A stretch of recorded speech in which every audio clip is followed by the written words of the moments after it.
So we read the scriptures and we think we have discerned how all things are going to turn out, how the last days are going to unfold. Can I say we may be surprised? We may be amazed at how Yah is going to orchestrate the final conclusions of the matter. Hi, this is Barry Phillips for 10-Minute Torah, Day 3, the Torah portion V'yetzi. Let's go to Genesis, Bereshit, chapter 29. Let's read verses 1 through 6. Yaakov lifted up his feet and came to the land of the sons of the east.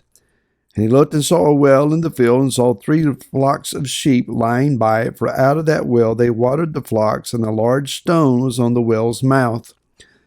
And all the flocks would be gathered there. Then they would roll the stone from the well's mouth and water the sheep and put the stone back in its place on the well's mouth.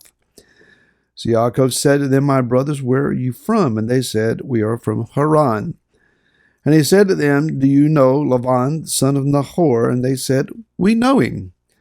So he said to them, "Is he well?" And they said, "Well. And see, his daughter Rachel is coming with the sheep." Let me just begin here and say every detail that the Torah includes is important.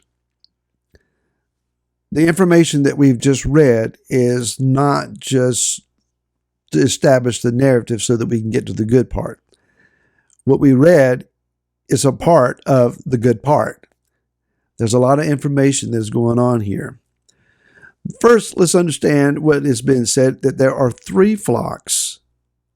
Why 3? Because the Torah said there are 3 flocks of sheep lying by the well, but they're not able to access the water in the well yet. Evidently, there was a shepherd agreement that they would not raise up or lift up the stone until all of the flocks were present.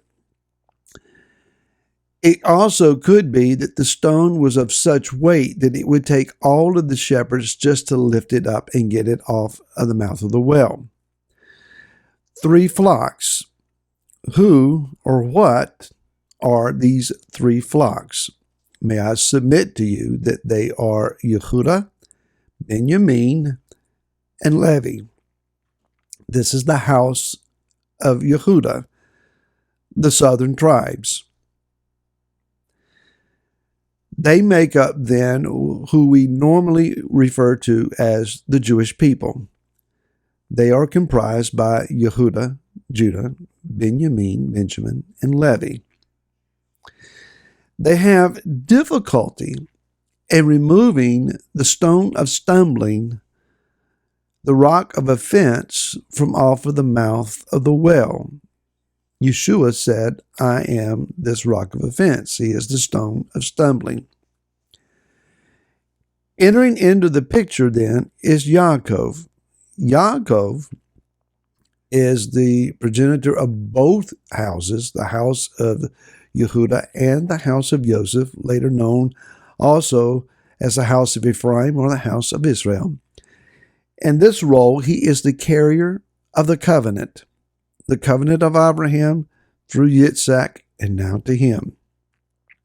In the previous chapter, Yah has said, "I will be with you wherever you go, and this land that you're on, I give it to you and to your seed."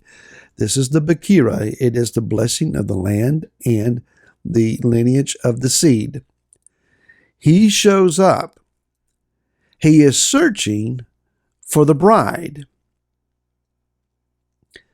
The bride, symbolically, the bride of Messiah, the bride of Yeshua.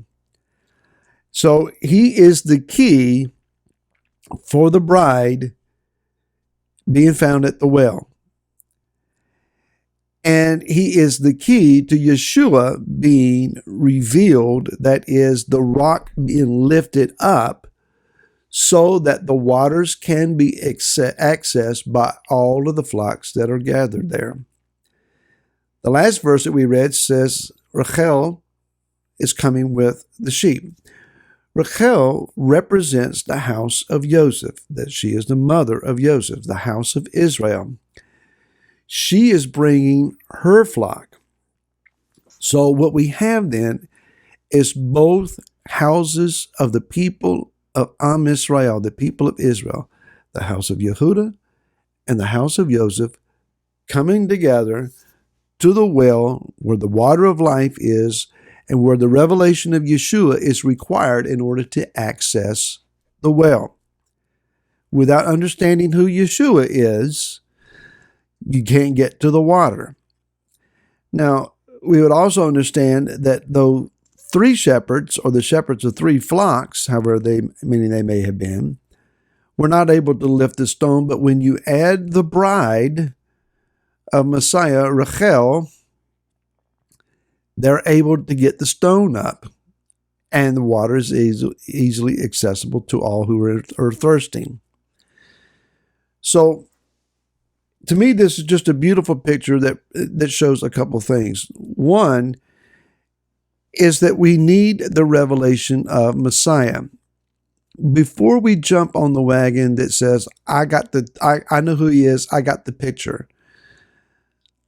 Let's realize that while the house of Israel, those who predominantly have come out of church situations and systems, we very well have been taught about who Yeshua is, and we've been taught about his redeeming work, and we've been taught about his coming as the king and so forth. We got that. We understand that. That's not the total understanding of who Yeshua is. I do believe that the day where the houses are joined together, Ezekiel 37 describes as two sticks coming together. I do believe that once we are willing to sit down with our brother Yehuda and hear what they say about Messiah, we may be in for some lessons that we didn't know we needed to learn. That is, that there is revelation about Messiah coming from their perspective. We need both perspectives. We need both sides of understanding in order to have a full and greater picture of who Yeshua really is. So before we come to a place where we say, I don't need to know anything else, check yourself there. We do. Another part of this is that Yeshua is saying to us, I am this water, and it is worth you being willing to come together in order to access the water. In Yochanan, John chapter 4, Yeshua is in Samaria, and this is where he meets the woman at the well.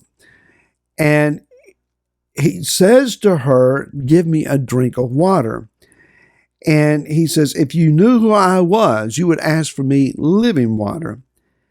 The question is asked in verse 12, are you greater than our father Yaakov, who gave us the well and drank from it himself, his sons, and his cattle? And Yeshua is saying to her, I am living water. And if you drink from me, you'll never thirst again. Let's be honest. For all of our study and for all of our applications of what we study, without the revelation of Yeshua in the midst of our study, it's just empty study. We are gathering information. We are accumulating facts, figures, and some knowledge. But are we getting the revelation of the face of Yeshua? It might just be that in all of our Torah teaching, quoting, and applications, if we would focus primarily on the revelation of Yeshua in the middle of all of that, that the light of Yeshua might just shine upon us in such a way that those that are thirsting would come to us and ask for a drink of the living water. If our revelation of Yeshua, if our teaching of the Torah, if our keeping of Shabbat and feast days, and ordering from the clean part of the menu to the best of our ability, is not causing light to emanate from us, and is not putting joy on our face and a smile on our lips, a brightness to our eyes, we're missing something. Let's get the stone off of the mouth of the well so that all the flocks can be watered. It's a tall order. It's a challenge, but it's one that we can keep and one we can meet. Thanks for listening. I'll see you again tomorrow. Till then, shalom.